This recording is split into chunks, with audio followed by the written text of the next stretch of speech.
پھر اللہ تعالیٰ نے قیامت کا ذکر کیا ہے اور فرمایا ہے یہاں پہ، اگر ہم آگے ایک آیت میں دیکھیں کہ جب آیا ہے کہ فَإِذَا أَجَاءَتِ الصَّاخَّةُ، کہ جب کان بہرا کر دینے والی سخت آواز آئے گی. اگر ہم اپنی پچھلی صورت کو ریوائز کریں تو اس میں بھی اس کے موضوع نہ اس صورت کے موضوع سے کافی زیادہ ملتے جلتے ہیں. اس میں بھی اسی طرح اللہ تعالیٰ نے انسان کو اس کی طرف توجہ دلائی، پھر اس کے ارد گرد کے ماحول کی طرف توجہ دلائی، اور وہاں پہ بھی قیامت کا ذکر آیا تھا. وہاں پہ جو آیت آئی تھی وہاں پہ اللہ تعالیٰ نے کیا فرمایا تھا کہ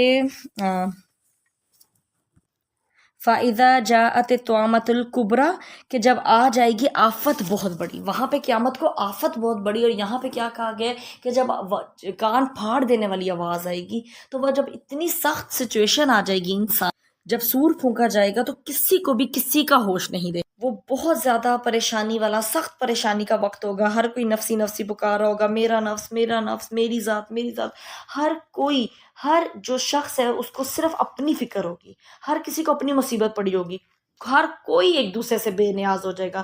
دنیا میں بھی ہم دیکھیں کہ اگر کبھی ہمارے کسی پیارے رشتے کو کوئی تکلیف آتی ہے، کوئی پریشانی ہوتی ہے، تو ہماری بھوک پیاس ختم ہو جاتی ہے، ہماری نیندیں اڑ جاتی ہیں، ہمیں اس کی فکر لگ جاتی ہے. لیکن جو آخرت کا دن ہے نا، وہ بہت سخت دن ہوگا. اسی لیے آپ صلی اللہ علیہ وسلم نے فرمایا کہ قیامت کے دن انسان بے لباس اٹھائے جائیں گے. تو حضرت عائشہ رضی اللہ عنہ نے فرمایا کہ پھر تو ہمیں بہت زیادہ شرم آئے گی کہ جب ہمیں لوگ دیکھیں گے. تو آپ صلی اللہ علیہ وسلم نے فرمایا کہ اس وقت کسی کو کسی کا ہوش نہیں ہوگا. تو آج اگر ہم دیکھیں تو ہم اپنے جو ارد گرد کے رشتے ہیں نا، ہم انہی کو راضی کرنے میں لگے رہتے ہیں. میرے ماں باپ کو یہ پسند ہے تو اس لیے میں ایسی ہوں، میرے خامند کو یہ پسند ہے تو اس لیے میں ایسی ہوں، میرے بچے مجھے یہ الاؤ کرتے ہیں تو پھر میں یہ کرتی ہوں، مجھے ٹائم نہیں ہے یا کچھ. مطلب دیکھا جائے تو ہم اپنے ارد گرد کے رشتوں میں ہی بس انوالو ہوئے ہیں، اور ہماری سوچیں، ہمارا اٹھنا بیٹھنا عمل، ایک ایک چیز ان رشتوں کے ساتھ نا ریلیٹ ہوئی ہوئی، اور اتنا زیادہ ان رشتوں کا ہماری لائف میں انفلوئنس ہے کہ ہر چیز ڈسٹرب ہو جاتی ہے. ہم اگر ایک نارمل بھی ہم دیکھیں کہ ہمارے جو ریلیشنز ہیں جب وہ تھوڑے سے ڈسٹرب ہوتے ہیں تو کیا ہوتا ہے، کبھی تو ہماری عبادتیں بہت اچھی ہو جاتی ہیں، کبھی ہماری عبادتیں بھی خراب ہونے لگ جاتی ہیں. کیوں؟ کیونکہ ہم نے اپنے مائنڈ کو اتنا زیادہ لوگوں کے ساتھ اٹیچ کر دیا ہوا ہے، انکلوڈنگ می.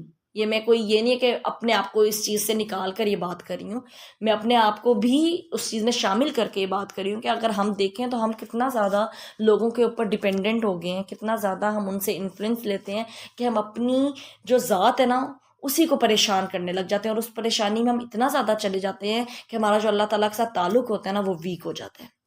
حالانکہ آخرت میں ان میں سے کسی نے ہمارے کام نہیں آنا، کسی انسان نے، کسی رشتے نے ہمارے کام نہیں آنا.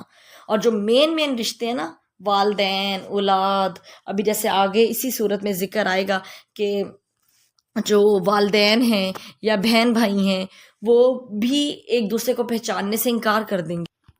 کیا آیا ہے یہاں پہ کہ اس دن بھاگے گا انسان اپنے ہی بھائی سے بھاگنے لگ جائے گا، اپنے ہی پیارے رشتوں سے دور جائے گا، اپنی ماں سے، اپنے باپ سے، اپنی بیوی سے، اپنے بیٹوں سے. یہ سارے رشتے کیوں؟ کیونکہ یہ ہمارے لیے آزمائش ہے دنیا میں. یہ ہمارے دلوں میں یہ رشتے ایسی محبت رکھتے ہیں کہ اللہ تعالیٰ کی جو محبت ہے نا وہی کہیں پیچھے چلی جاتی ہے، اور ہم بس انہی میں جو ہے نا بس گم ہو کے رہ جاتے ہیں. تو اس دن کیا ہے کہ سارے رشتے ہی ایک دوسرے سے گم ہو جائیں گے، ایک دوسرے کو ہی نہیں پہچانیں گے، ایک دوسرے کے حال کی کوئی فکر ہی نہیں ہوگی. ہر ایک کو ہوگا کہ آج بس میں بچ جاؤں، کسی طرح اللہ تعالیٰ مجھے جنت میں داخل کر دے، دوزخ کے عذاب سے بچا دے. ایسا نہیں ہوتا. جب ہم لوگ دنیا میں آئے ہیں اللہ تعالیٰ نے یہ رشتے اسی لیے بنائے ہیں کہ انسان کو طاقت دیں، انسان کی سپورٹ کے لیے بنائے ہیں، اور انسان کو ضرورت ہوتی ہے رشتوں کے لیے. حضرت موسیٰ علیہ السلام نے اللہ تعالیٰ سے دعا کی تھی کہ آپ مجھے نا طاقت دیں میرے بھائی کے ساتھ، کہ ہارون جو ہیں وہ حضرت ہارون رضی اللہ عنہ اسپیچ میں میرے سے زیادہ بہتر ہیں، تو مجھے تقویت دیں ان کے ساتھ. تو یہ رشتے ہمارے لیے بہت اہمیت رکھتے ہیں. آپ صلی اللہ علیہ وسلم کے چچا جب فوت ہو گئے تھے تو آپ صلی اللہ علیہ وسلم نے کتنا اس چیز کو فیل کیا تھا. حضرت ختیجہ جب فوت ہو گئی تھی رضی اللہ عنہ تو نبی پاک صلی اللہ علیہ وسلم نے اس چیز کو بہت فیل کیا تھا، وہ ان کے لیے غم کا سال تھا. لیکن کیا ہے کہ اگر تو یہ رشتے ہمیں اللہ تعالیٰ سے جوڑ رہے ہیں نا، اور ہمارا جو عمل ہے وہ دن بہ دن بہتر ہوئی جا رہا ہے، ہماری اولاد نیک ہے، ہمارے والدین نیک ہے، ہمارے بہن بھائی نیک ہے، ہم ان کے ساتھ رہتے ہوئے اپنے آپ کو اور زیادہ ایمان میں بہتر فیل کرتے ہیں، تو پھر تو یہ رشتے ہمارے لیے بلیسنگ ہیں. لیکن اگر یہ رشتے وہ ہیں جو ہمیں اللہ تعالیٰ کی عبادت سے غافل کر دیتے ہیں، اللہ تعالیٰ کے ذکر سے غافل کر دیتے ہیں، تو یہ ہمارے لیے نعمت نہیں ہے. پھر یہ رشتے ہمارے لیے کیا ہیں؟ ایک طرح سے آزمائش ہے، بہت بڑی آزمائش ہے. کہ انہوں نے اپنی محبت ہمارے دلوں میں اتنی زیادہ کر دی ہے، یا ہم نے اتنا زیادہ ان رشتوں کا اثر لے لی ہے کہ ہم چاہ کر بھی اللہ کی طرف نہیں جا پا رہے۔ اللہ تعالیٰ کا ذکر کرنا، اللہ تعالیٰ کو یاد کرنا، یہ ہماری ضرورت ہے۔ اللہ تعالیٰ کو ہم میں سے کسی کی ضرورت نہیں ہے۔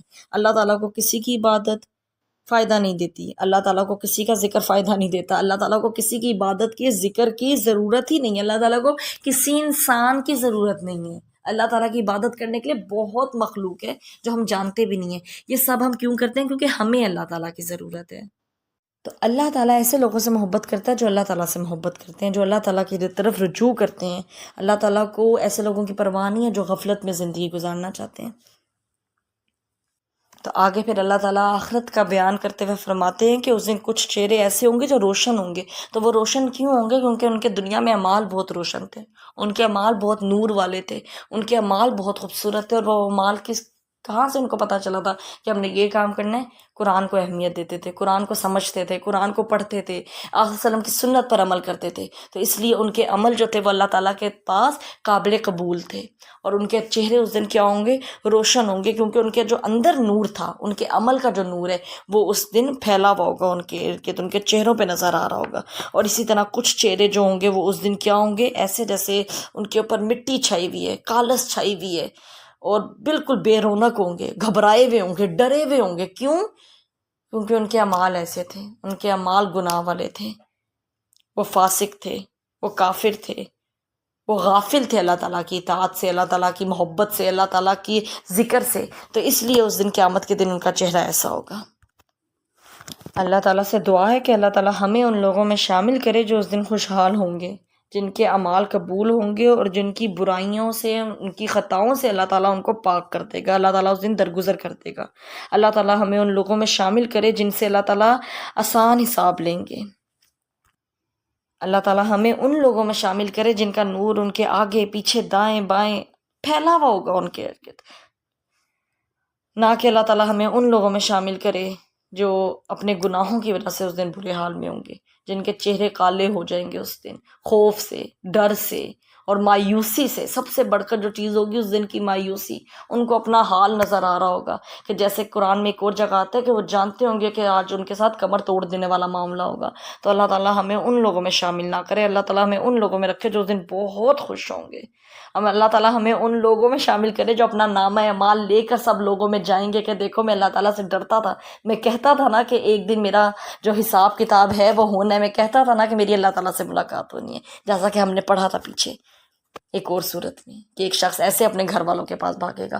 تو اللہ تعالیٰ بس ہمیں ان لوگوں میں شامل کر دے انشاءاللہ۔ اللہم حاسبنی حسابا یسیرا، اللہم حاسبنا حسابا یسیرا، اللہم اجرنا من النار، اللہم اجرنا من النار، اللہم اجرنا من النار۔ اللہم انی اسألک الجنۃ الفردوس، اللہم انی اسألک الجنۃ الفردوس، اللہم انی اسألک الجنۃ الفردوس، اللہم اخلصنی بوجہک الکریم، اللہم اخلصنا بوجہک الکریم۔